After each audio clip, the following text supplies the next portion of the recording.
Fala galera, vou trazer para vocês aqui um livro que eu gostei bastante. Foi uma leitura bem recente em relação à parte de liderança, mas também tem a ver com comunicação, conexão, tudo isso que eu estou trazendo para vocês nos vídeos. E o livro é Os 5 Níveis de Influência, onde ele categoriza como a gente consegue transbordar nas pessoas, né, ao ponto de chegar no 5º nível, que é você ensinar a outras pessoas a ensinar outras, né? Então, você mentorar pessoas que mentoram outras pessoas, né?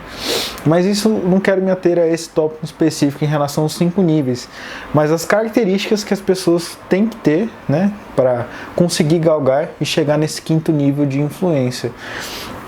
E aí ele coloca no livro os 10 pontos, mas eu vou me ater a alguns que eu julgo serem mais factíveis quando a gente pensa dentro de um atendimento nutricional e também um atendimento com um paciente, com um cliente que você tenha. Então o primeiro nível que ele traz é você aceitar as pessoas da forma que elas são. No primeiro momento a gente tem esse senso de talvez um julgamento, da forma que a pessoa fala, da forma que ela se veste, mas a gente não sabe o antecedente que levou a ela estar daquela forma naquele momento. A gente não conhece aquela história dela para um primeiro momento já rotulá-la. Mesmo que no inconsciente já tenha essa rotulação, ele está meio desleixado, talvez esteja relacionado a algum estado depressivo, não está se cuidando na sua aparência. Mas isso é uma questão já pensando no tratamento dessa pessoa. Mas a gente não pode colocar isso como sendo um empecilho na comunicação, na proposta de tratamento. Você só vai cuidar de pessoas que estão bem vestidas? Será que é por aí? Acredito que não, né? Vai vir pacientes de todas as demandas possíveis, das formas, né, de se vestir possíveis, e a gente tem que atender e aceitar eles da forma que eles são. E aí, no momento que ele chega no consultório, ele já cumpre o primeiro requisito em relação a você oferecer essa ajuda, que é o que? Eles querem ajuda. Agora, dependendo da demanda que ele aparece dentro do consultório, a gente precisa ter as habilidades adequadas para conseguir instruí-lo. E se a gente não tem, a gente tem que ter a sabedoria de indicar para quem tem esse tipo de conhecimento para poder ajudar esse paciente, entende? Ou esse cliente. Então, por exemplo, você está numa concessionária de carro, você trabalha na concessionária de carro. Chega a pessoa e fala para você, quero uma moto. Você viu que ele está querendo sua ajuda, mas atualmente você está trabalhando com carro. Então você pega, né, essa confiança que ele tem em você e você indica uma pessoa também da sua confiança para ele conseguir, por exemplo, comprar a moto nesse caso específico. Mas ali você já aceitou a pessoa da forma que ela é, na forma que ela chegou para você para pedir essa ajuda, entende? Na lógica, né, já que a gente trouxe exemplo de carros, né, tem análises que os compradores, né, aliás, os vendedores fazem em relação aos perfis de clientes, né, e isso já é um pré-julgamento, mas ali naquele momento é um momento onde é um potencial comprador do carro. Mas mesmo você tendo essa análise prévia de quem é um possível comprador ou quem tem uma baixa probabilidade, são probabilidades, tendências. Mas não quer dizer que o cara que venha mal vestido, por exemplo, que é uma análise que é feita e a gente pode ver em vários casos, né, em filmes, em relatos de pessoas que vão mal vestidas, não quer dizer que tenha dinheiro. Que não tenha dinheiro, na verdade. E ali a gente não pode ter esse julgamento de não tratar a pessoa como sendo uma pessoa, entende? É esse ponto que eu quero chegar para vocês. Então o primeiro ponto que eu quero me ater a vocês é aceitar as pessoas. O segundo ponto é apreciar essas pessoas, que é o quê?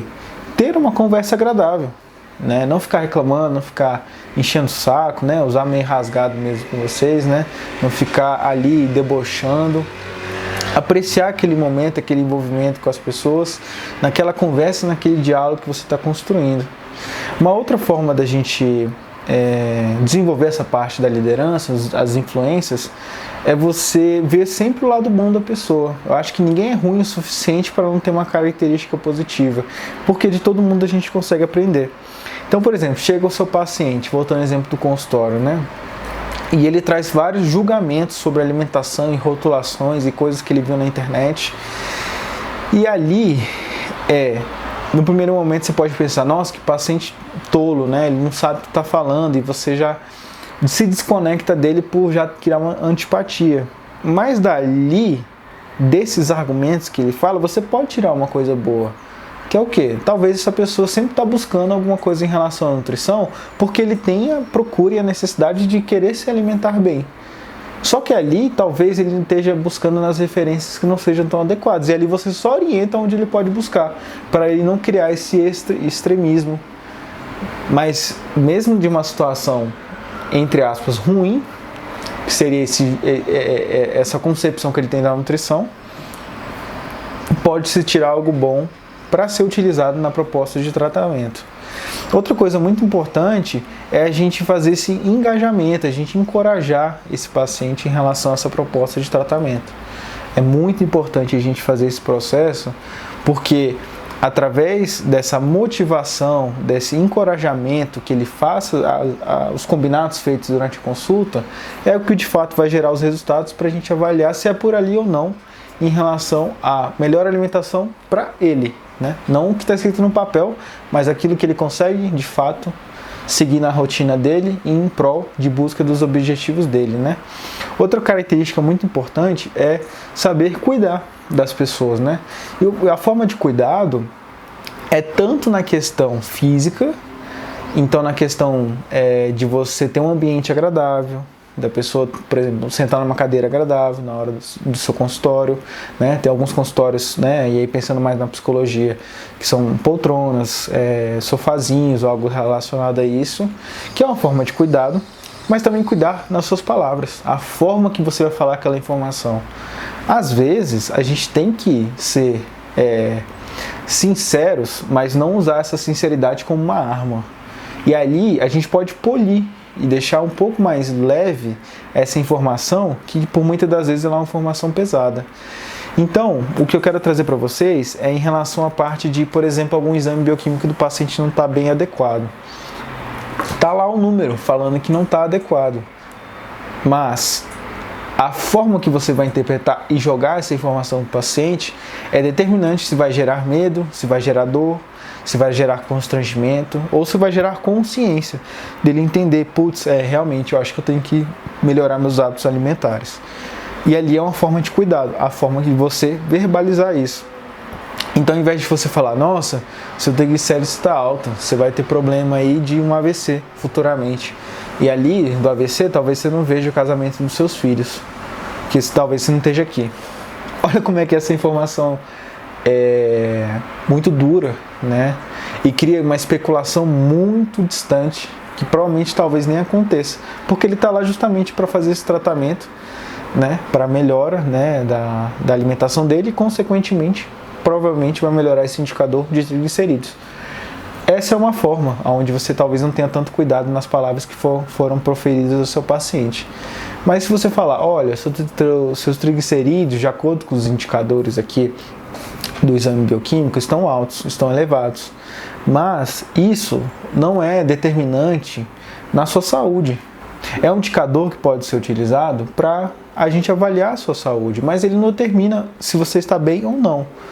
E aí você faz até um questionamento para o paciente, você está se sentindo bem agora? Ah, estou. Tá vendo? Esse exame bioquímico, ele pode ser utilizado. A gente sabe que se ele não for tratado agora, ele pode virar um grande problema depois. O que você acha da gente cuidar um pouco mais do triglicérides e isso ser relacionado à sua alimentação? Olha como é que você cria uma narrativa muito mais empática, muito mais acolhedora. Você traz o paciente para perto ao invés de jogar ele para longe. Então é uma forma mais de conectar esse seu paciente ao projeto de tratamento, né? Um plano de tratamento que você está montando com ele. Não, e a última característica que eu quero me ater a vocês é sempre criar relações de ganha-ganha com o seu paciente. Ou seja, propostas de tratamento onde você ganha e o paciente ganha. Ou seja, não é aquela relação onde você vai simplesmente só jogar o seu conhecimento ou a sua talvez expectativa sobre o paciente. Ah, mas você tinha que estar magrinha, né? Isso, você está só, digamos, ganhando, né? Você está impondo a sua verdade sobre o seu paciente. E ele está perdendo. Por quê? Porque dessa informação que ele vai tirar? Comparações, vai tirar um senso, talvez, de autoimagem distorcido, porque ele vai se achar gordo, às vezes ele nem está gordo. E ali, talvez, não crie uma conexão verdadeira com o seu paciente, onde você, de fato, acolha ele.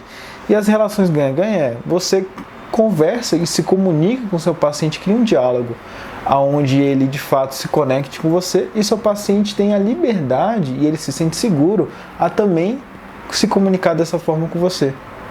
E ali você cria uma relação ganha-ganha. Que é o quê? É o paciente se permitindo fazer a proposta de tratamento e o paciente tendo a liberdade, né, e a autonomia, a segurança de falar para você quais resultados estão vindo. Ao invés de ficar naquela de tipo assim, eu finge que eu faço e o nutricionista finge que faz também. E aí todo mundo finge e a vida que é, e a vida que segue. E aí, muitas das vezes acontece isso em vários consultórios. E eu acredito que a proposta de ir para um profissional de saúde não é essa, é fingir que está tomando remédio, ou fingir que está fazendo a proposta, ou enganar o nutricionista, porque a gente está tratando de saúde. Saúde não é uma coisa que a gente se brinca. Beleza? Então esse é o vídeo de hoje. Valeu!